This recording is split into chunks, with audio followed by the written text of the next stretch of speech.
Hello everyone, आप सबका स्वागत है हमारी वॉल्यूम प्रोफाइल की सीरीज 2 में। चलिए अब समझते हैं कि किस प्रकार हम वॉल्यूम प्रोफाइल इंडिकेटर को फायर्स वेब पे यूज कर सकते हैं। तो इसके लिए आप सबसे पहले लॉग इन करें फायर्स वेब अकाउंट पर। आपको टॉप लेफ्ट कॉर्नर पर चार्ट पैनल दिखाई देगा। चार्ट पैनल के अंदर आपको इंडिकेटर टैब दिखाई देगा। इंडिकेटर टैब पर जब आप क्लिक करोगे तो आपको एक ड्रॉप डाउन दिखाई देगा। उसमें आप अपनी इच्छा अनुसार कोई सा भी इंडिकेटर चूज कर सकते हैं और वो आपके चार्ट पे अपलोड हो जाएगा। तो इस केस में हम यहाँ पे टाइप करेंगे वॉल्यूम प्रोफाइल, तो हमें ड्रॉप डाउन मिलेगा जिसमें कि आपको सिलेक्ट करना होगा वॉल्यूम प्रोफाइल विजिबल रेंज।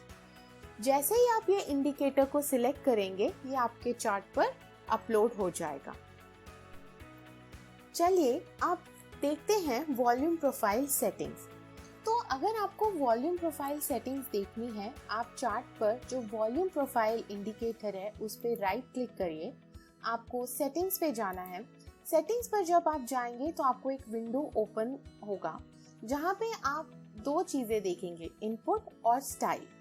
तो चलिए सबसे पहले इनपुट को समझते हैं। इनपुट में अगर आप देखेंगे तो कुछ चीजें हैं जैसे कि row layout, row size, volume, value area volume. तो चलिए एक एक करके समझते हैं कि इनका मतलब क्या है। चलिए अब समझते हैं रो लेआउट। तो यहाँ पे दो ऑप्शन हैं, number of rows and ticks per row. Number of रोज जो होता है वो अलाउ करता है एक यूजर को कि वो चूज कर सके वॉल्यूम बार्स कि कितने वॉल्यूम बार्स आपको चार्ट पे डिस्प्ले करने हैं। टिक पर रो अलाउ करता है यूजर को कि वो चूज कर सके मिनिमम नंबर ऑफ टिक्स पर वॉल्यूम बार। जो डिफॉल्ट ऑप्शन है वो ऑलरेडी नंबर ऑफ रोज उसमें मेंशन किया रहता है। दूसरा है रो साइज। तो रो साइज जो है वो बेसिकली एक सब कंपोनेंट होता है रो लेआउट का। इसमें आपको एक नंबर इनपुट करना होता है। जो रो साइज का डिफॉल्ट ऑप्शन है वो 24 ऑलरेडी मेंशन किया रहता है। उसके बाद है आपका वॉल्यूम। तो वॉल्यूम में बेसिकली दो ऑप्शंस हैं, अप डाउन एंड टोटल। तो जब आप अप डाउन वॉल्यूम चूज करोगे तो वहां डिस्प्ले में आपको वॉल्यूम जो ऊपर जा रहा है और जो वॉल्यूम नीचे जा रहा है दोनों दिखाई देगा। लेकिन अगर आप टोटल वॉल्यूम चूज करोगे तो उसमें आपको बेसिकली टोटल वॉल्यूम दिखाई देगा। टोटल वॉल्यूम का मतलब है जो वॉल्यूम ऊपर गया प्लस जो वॉल्यूम डाउन आ रहा है, तो वो आपको वहां पे दिखाई देगा। जो डिफॉल्ट ऑप्शन होता है वो नॉर्मली अप डाउन वॉल्यूम होता है। उसके बाद होता है वैल्यू एरिया वॉल्यूम। तो यहाँ पे आपको एक नंबर इनपुट करना होता है। जो डिफॉल्ट ऑप्शन है वो 70 है, जिसका मतलब ये है कि जो हाइलाइटेड एरिया है चार्ट पर वहां पर 70% of the total volume register हुआ है और जो कि आप देख सकते हैं। चलिए अब फोकस करते हैं स्टाइल पर। स्टाइल में जो चीजें देखने वाली हैं वो है show values, width, placement, up volume, down volume, value area up, value area down, then POC, developing POC and developing VA। तो चलिए एक एक करके हम इनको समझते हैं। Show values. तो अगर आपको शो वैल्यूज देखनी है वॉल्यूम प्रोफाइल की तो आपको डिस्प्ले पे इसको ऑन करना पड़ेगा। नॉर्मली ये जो ऑप्शन होता है ये सिलेक्टेड नहीं होता है। Until unless आपको value of up and down volume या टोटल वॉल्यूम देखना हो तो आप ये इसको टिक करिए, अदरवाइज इसकी जरूरत नहीं है। उसके बाद है विड्थ। ये जो है ये रिप्रेजेंट करता है विड्थ ऑफ ईच हॉरिजॉन्टल बार। तो इसके लिए हमें एक नंबर को इनपुट करना होता है। नॉर्मली डिफॉल्ट ऑप्शन जो है वो 30 है और जब भी आपको इसको इंक्रीज करना है तो आप उसको चेंज कर सकते हैं। आप उसको 30 के ऊपर या 30 के नीचे रख सकते हैं। तीसरा है प्लेसमेंट। तो तो प्लेसमेंट का क्या मतलब है? प्लेसमेंट का मतलब है कि वॉल्यूम बार्स किस साइड पे प्लेस होंगे। नॉर्मली इसका डिफॉल्ट ऑप्शन राइट साइड है। आप इसको अपनी इच्छा अनुसार चेंज कर सकते हैं। Up volume, down volume, value area up, value area down. तो मान लीजिए अगर आपको वॉल्यूम बार्स का कलर चेंज करना है तो आपको ये ऑप्शंस यूज करने चाहिए। उसके बाद है पीओसी यानी कि पॉइंट ऑफ कंट्रोल। अगर आप ये ऑप्शन चूज करते हैं तो आप basically point of control line देख सकते हैं। नॉर्मली ये ऑप्शन सिलेक्टेड रहता है। उसके बाद है डेवलपिंग पीओसी। अगर आप ये ऑप्शन सिलेक्ट करते हैं तो आपको ये पता चलेगा कि पीओसी कैसे इवॉल्व हो रहा है over the time on the chart area. Normally ये ऑप्शन सिलेक्टेड नहीं होता है। लास्ट जो ऑप्शन है वो है डेवलपिंग वीए। वीए क्या है? आपका वैल्यू एरिया। तो जब भी आप ये ऑप्शन सिलेक्ट करते हैं तो आप बेसिकली देख सकते हैं कि आपका value area high and value area low कैसे इवॉल्व हो रहा है ओवर द टाइम, और ये चार्ट पर डिस्प्ले होता है। नॉर्मली ये ऑप्शन सिलेक्टेड नहीं होता है। अब चलिए देखते हैं और समझते हैं कि आप किस प्रकार से वॉल्यूम प्रोफाइल इंडिकेटर को ट्रेड कर सकते हैं। उससे पहले जो बहुत इम्पोर्टेंट चीज़ है वो ये है कि आपको प्राइस और वॉल्यूम के रिलेशनशिप को समझना पड़ेगा। तो उसके लिए ये मैंने चार्ट बनाया है जिसमें आप बहुत क्लियरली देख सकते हैं कि जब अप ट्रेंड होता है मार्केट में और प्राइसेस ऊपर हो और वॉल्यूम भी ऊपर जा रहा हो तो जो रिएक्शन होता है वो बुलिश होता है। वहीं पर अगर आपका मान लीजिए मार्केट में ट्रेंड अप है, प्राइसेस ऊपर हैं लेकिन वॉल्यूम नीचे है, तो उसमें आपको कॉशन रहना होता है। अगर मार्केट का ट्रेंड डाउन साइड है और प्राइसेस नीचे की तरफ जा रहे हैं लेकिन वॉल्यूम ऊपर की तरफ जा रहा है तो उसका मतलब होता है बेरिश है। वहीं अगर डाउन ट्रेंड है मार्केट में और प्राइस भी नीचे जा रहे हैं, वॉल्यूम्स भी नीचे जा रहे हैं, तो आपको कॉशन रहना है। इसके अलावा जो मार्केट रेंज होता है तो प्राइस भी आपके रेंज में होते हैं और वॉल्यूम ऊपर जा रहे होते हैं, तो इसका मतलब ये होता है कि मार्केट बेसिकली अभी कंसोलिडेशन में है और वो ब्रेकआउट के लिए वेट कर रहा है। और इसके ऑपोजिट रेंजिंग में अगर मान लीजिए कि प्राइस रेंज में है लेकिन वॉल्यूम गिर रहे हैं, तो उसका मतलब होता है कि जो ओवरऑल सिनेरियो है बहुत ही इनडिसिसिव है। तो अभी हमने समझा कि प्राइस और वॉल्यूम के बीच में क्या रिलेशनशिप होता है। चलिए आप समझते हैं कि वॉल्यूम प्रोफाइल के रूल्स क्या हैं। तो वॉल्यूम प्रोफाइल के बेसिकली 3 इम्पॉर्टेंट रूल्स होते हैं जो हमें ध्यान में रखना होता है।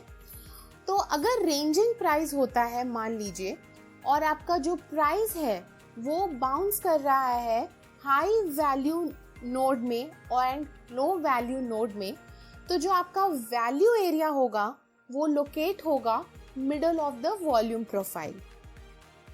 उसी के ऑपोजिट अगर मान लीजिए कि आपका ट्रेंड ऊपर की तरफ है तो जो आपका प्राइस होगा वो रिट्रेस करेगा आपके वैल्यू एरिया हाई को, और जो वैल्यू एरिया होगा वो लोकेट होगा आपके bottom of the volume profile पर। उसी तरह डाउन ट्रेंड में अगर प्राइसेस आपके मान लीजिए जो हैं वो रिट्रेस करेंगे वैल्यू एरिया लो को, और जो आपका वैल्यू एरिया है वो जो होगा वो लोकेट होगा top of the volume profile पर। तो अभी हमने समझा प्राइस और वॉल्यूम का रिलेशनशिप और वॉल्यूम प्रोफाइल्स के रूल्स। अब चलिए समझते हैं कि जब हम वॉल्यूम प्रोफाइल को यूज़ करते हैं एक ट्रेड लेने के लिए, तो उससे पहले कौन सी चीज़ें होती हैं, कौन से प्रिंसिपल्स होते हैं जो कि हमें फॉलो करने चाहिए। तो बिफोर आप कोई भी ट्रेड लो वॉल्यूम प्रोफाइल को यूज़ करने से पहले 3 चीज़ें बहुत इंपॉर्टेंट होती है जो आपको ध्यान में रखनी होती है। पहला होता है पॉइंट ऑफ कंट्रोल, दूसरा वैल्यू एरिया ऑफ प्रोफाइल, और तीसरा high value area and low value area. तो तो चलिए सबसे पहले स्टार्ट करते हैं पॉइंट ऑफ कंट्रोल। सो मैंने जैसे कि पहले भी आपको बताया कि पॉइंट ऑफ कंट्रोल क्या होता है, बट एक बार फिर बता देती हूँ कि बेसिकली पॉइंट ऑफ कंट्रोल जो है वो चार्ट पे वो एरिया होता है जहाँ पे सबसे ज़्यादा वॉल्यूम एक्टिविटी हो रही होती है। इसके अलावा ये बेसिकली बहुत ही हेल्पफुल होता है अगर आपको अपने स्टॉप को डिफ़ाइन करना हो, स्टॉप लॉस को डिफ़ाइन करना हो, या फिर आपको रेजिस्टेंस को डिफ़ाइन करना हो। तो सपोर्ट और रेजिस्टेंस का बहुत ही अच्छा काम करता है पॉइंट ऑफ कंट्रोल।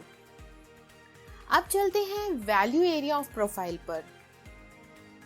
तो दूसरा पॉइंट जिस पे हमको बहुत ध्यान देना चाहिए वो है value area of profile.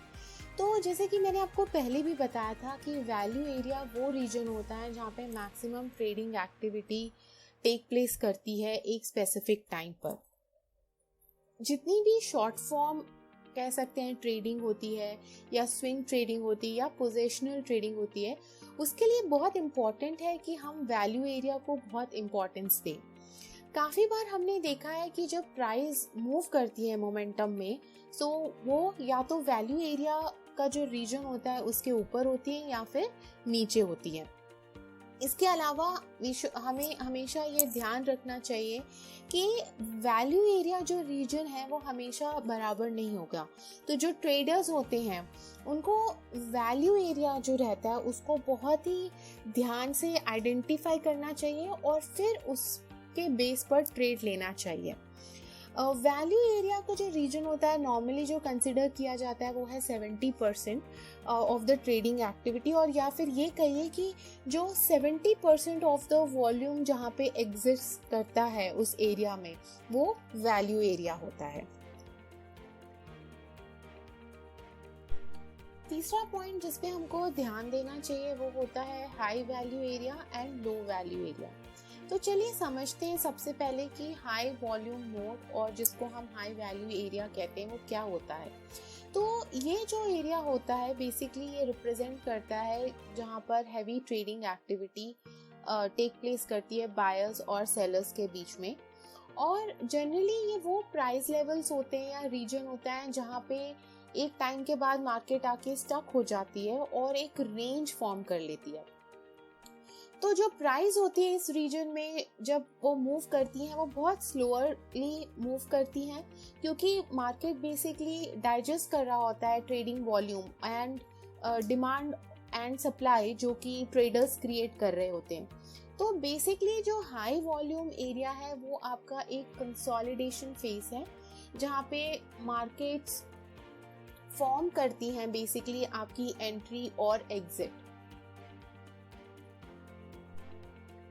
Low volume node जो होता है वो बेसिकली रिप्रेजेंट करता है एक एरिया या प्रोफाइल जहाँ पे बहुत कम ट्रेडिंग एक्टिविटी टेक प्लेस कर रही होती है बिटवीन बायर्स एंड सेलर, और जनरली यहाँ पे जो प्राइस लेवल होती है या जो जोन होता है वहाँ पे कह सकते हैं प्राइसेस बहुत क्विकली रिजेक्ट हो जाती हैं ट्रेडर्स के द्वारा।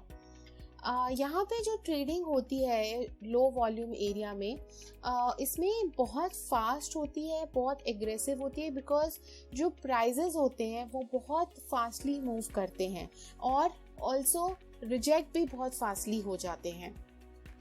तो चलिए आप समझते हैं कि अगर मान लीजिए मुझे किसी ट्रेड में एंटर करना है तो वो क्या 2-3 चीज़ें हैं जो मुझे ध्यान में रखनी पड़ेगी। तो जब कभी आप कोई ट्रेड में एंटर करते हो यूजिंग वॉल्यूम प्रोफाइल, तो 2 चीज़ें जो आपको ध्यान में रखनी है वो है पहला हाई वॉल्यूम नोड।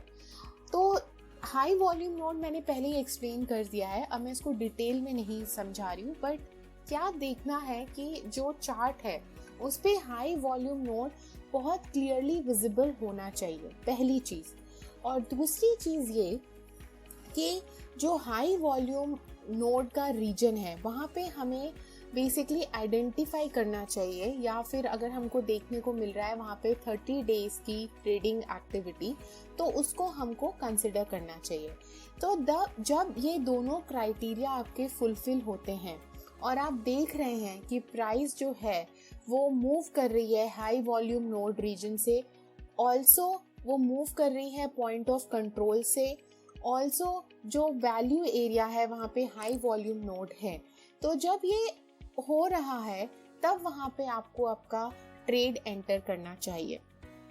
इसके अलावा एक और इम्पॉर्टेंट चीज़ जो ध्यान में देने वाली बात है कि चलिए ये क्राइटेरिया तो फिलफिल हो गया, बट जब प्राइस इस रीजन से बाहर निकल रही है तो उस समय जो कैंडल्स हैं, जो ब्रेकआउट कैंडल्स हैं, वो काफ़ी स्ट्रॉन्ग होनी चाहिए, वाइड रेंज की होनी चाहिए। और जो ब्रेकआउट कैंडल्स हो रही हैं, टेक प्लेस कर रही हैं या ब्रेकआउट आ रहा है, उनमें जो वॉल्यूम है वो ज़्यादा होना चाहिए, हाई होना चाहिए।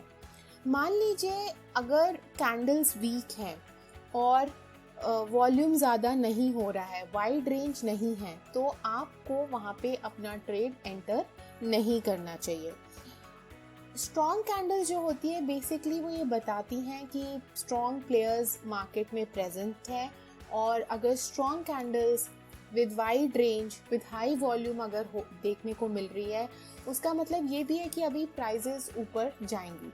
तो ये जो मैंने आपसे डिस्कस किया ये बहुत इम्पॉर्टेंट है किसी भी ट्रेड में एंटर करने के लिए। तो चलिए अब समझते हैं कि अगर एक बार हमने ट्रेड एंटर कर लिया तो वॉल्यूम प्रोफाइल को किस तरह यूज़ करके हम अपना स्टॉप लॉस डिफाइन करेंगे।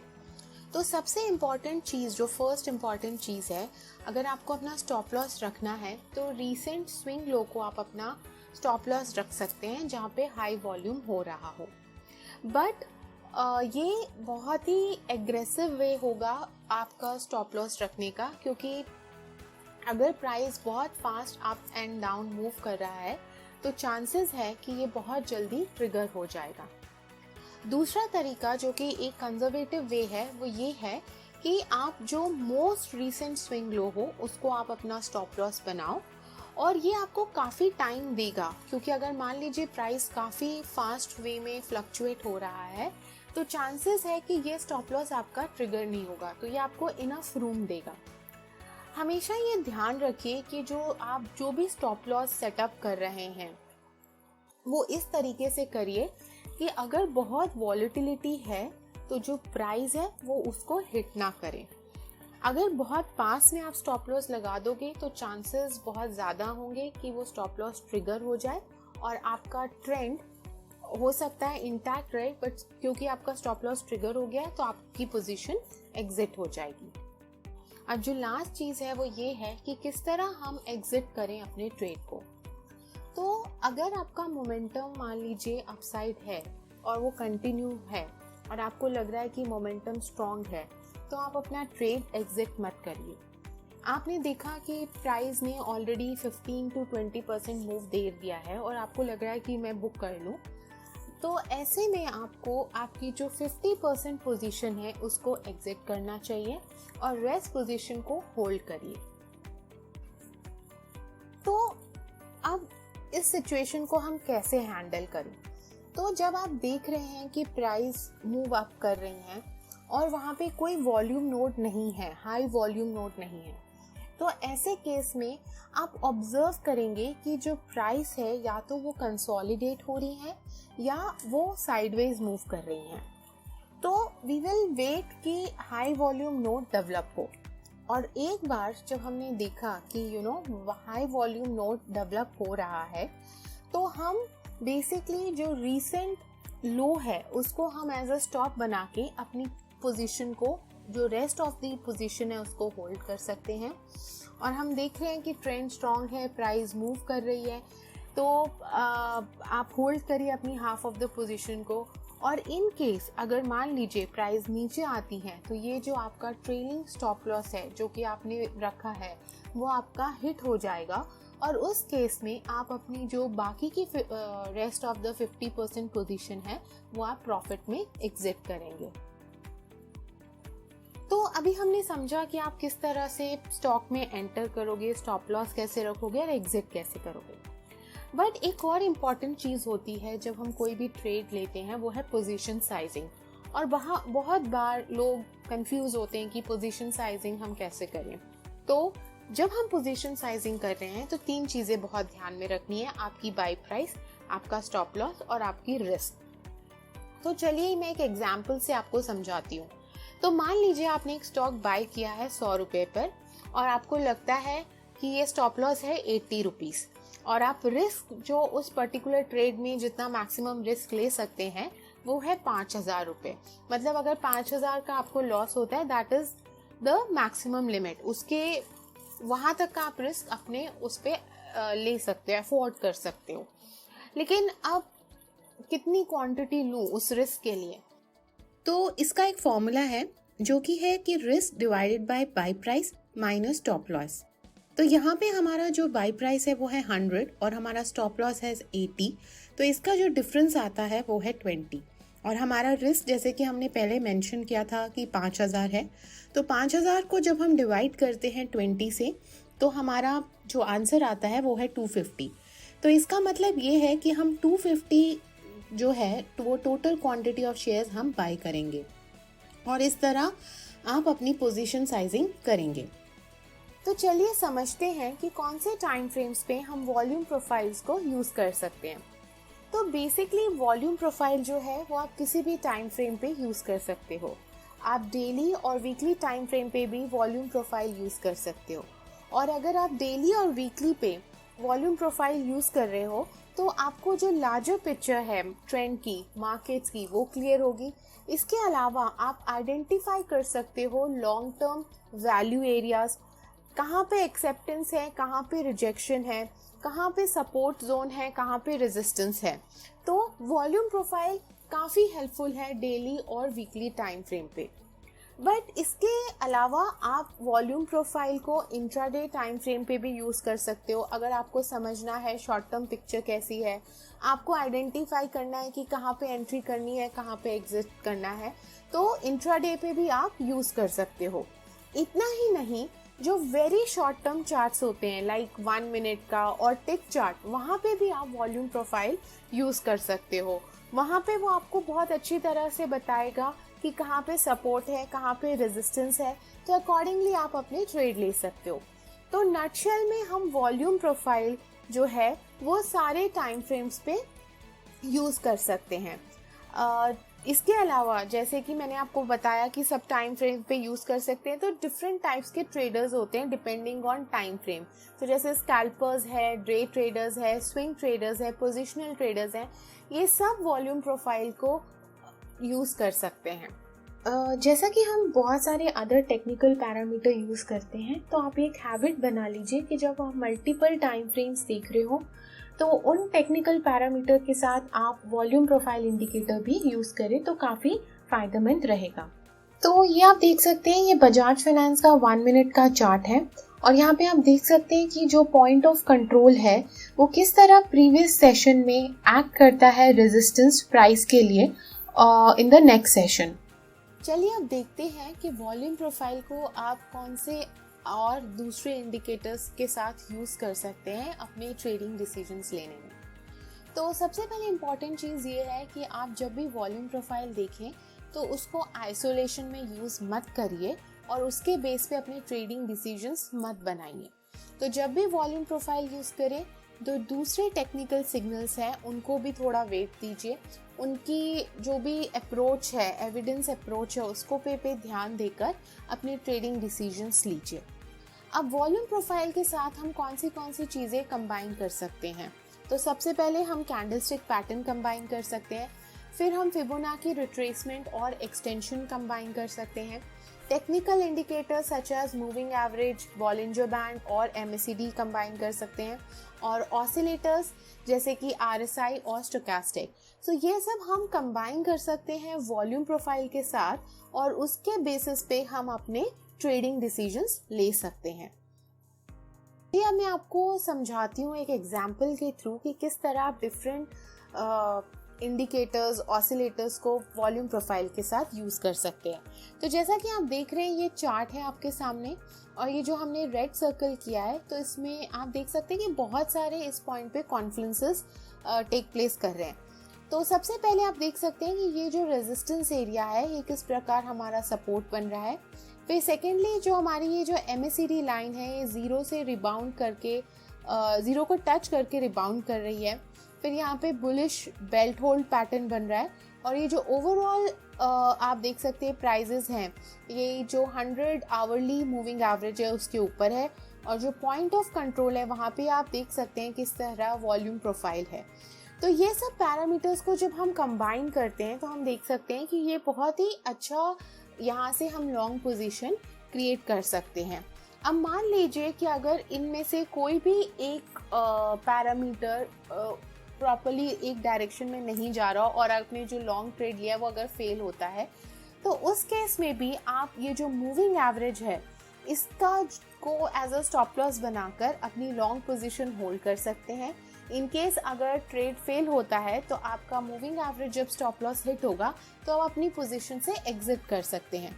तो इस प्रकार आप देख सकते हैं कि हम जब दूसरे इंडिकेटर्स, ऑसिलेटर्स को कंबाइन करके वॉल्यूम प्रोफाइल को यूज़ करते हैं तो उसका एविडेंस काफ़ी अच्छा होता है, उसका मूवमेंट काफ़ी अच्छा होता है, और आप अपने ट्रेड्स को भी अच्छी तरह ले सकते हैं। तो इसी के साथ हम अपना वीडियो यहाँ पे समाप्त करते हैं। मैं आशा करती हूँ कि आपको ये वीडियो काफ़ी यूज़फुल हुआ होगा और आप समझ पाए होंगे कि किस प्रकार आप वॉल्यूम प्रोफाइल को यूज़ कर सकते हैं। अगर आपको ये वीडियो अच्छा लगे तो प्लीज़ इसको लाइक करिए, शेयर करिए और हमारे चैनल को सब्सक्राइब करिए। Thanks for watching.